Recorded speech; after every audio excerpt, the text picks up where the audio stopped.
আসসালামু আলাইকুম। Hello guys, আপনারা কীরকম আছেন? আশা করি ভালোই আছেন সবাই। সহজ পদ্ধতিতে কিভাবে পাটিসাপটা পিঠা বানানো যায় সেই রেসিপি আজকে আপনাদের কাছে তুলে ধরলাম। পরিমাণ মতো আটা, গুড়, স্বাদ মতো লবণ নিয়ে পানি দিয়ে ভালো করে মিক্সড করুন।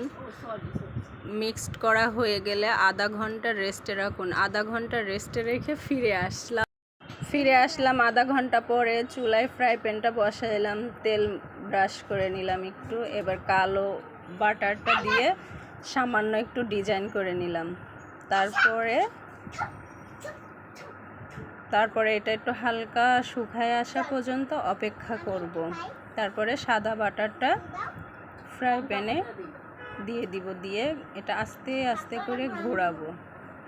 ঘোরানোর পরে এটা সুন্দর করে একটু গোল করব। গোল করার চেষ্টা করবেন আপনারা।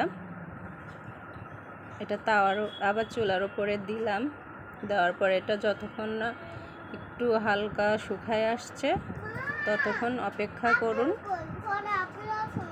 এরপরে খিরসাটা বানিয়ে রাখছিলাম আমি আগে থাকতে। খিরসাটা এবার আমি পিঠার উপরে লাগাই দিলাম।